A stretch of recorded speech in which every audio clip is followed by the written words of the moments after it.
বন্ধুরা আজকে আমাদের সাইডে কাজ বন্ধ, আর বন্ধ থাকার কারণটা হচ্ছে ওই যে তারটা দেখতে পাচ্ছ ওখানে, কিন্তু এই তারটা একটা গাছে ফেসে আছে। তো আমাদেরকে ওখানে গিয়ে এই তারটাকে ছুটাতে হবে। তারপরে আমরা দেরি না করে রুম থেকে দড়ি আর সেফটি বেল উঠিয়ে নিলাম। আমার সঙ্গে ছিল আর দুজন, তারিফুল আর ভোলাদা। তারপরে আমরা গাড়িতে উঠে বেরিয়ে পড়লাম। আমাদেরকে আসতে মোটামুটি এই রাস্তাতে 1 ঘন্টা সময় লেগেছিল। তারপরে বন্ধুরা ফাইনালি আমরা 1 ঘন্টা পরে পৌঁছে গেলাম। আর এখানে পৌঁছে আগে আমি সেফটি বেল লাগিয়ে নিলাম। তারপরে আস্তে আস্তে আমি দড়ি ধরে নিচে নামতে শুরু করলাম। তারপরে একটু নিচে নেমে আমার মনে পড়লো যে দড়িতে সেফটি বেলের হুক লাগাতে ভুলে গেছি।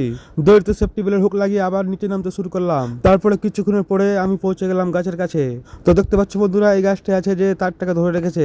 এই গাছটার জন্য আমাদের কাজটাও আগাচ্ছে না। তারপরে আমি কুড়াল নিয়ে গাছটাকে কাটতে শুরু করলাম, কিন্তু আমার বুদ্ধি আমার কাজ দিল না। তারপরে ভোলাদা আমাকে বলছে যে গাছের গোড়া কেটে লাভ নাই, গাছের ঠালটাকে কাটতে হবে। কিন্তু বন্ধুরা গাছে চাপাটা খুব রিস্ক ছিল। ভোলাদা বলছে যে ঠিক আছে আমি গাছে চাপি। তো আমি বললাম ঠিক আছে তুমি গাছে চাপো। তারপরে ভোলাদা গাছে চেপে ঠালটাকে কাটতে শুরু করলো। তারপরে কিছুক্ষণ ঠালটা কাটার পর তারটা ক্লিয়ার হয়ে গেল। তো বন্ধুরা আজকের ভিডিওটা এখন পর্যন্ত। যদি ভিডিওটা ভালো লাগে থাকে তাহলে অবশ্যই একটা লাইক, কমেন্ট এন্ড শেয়ার করে দিবেন।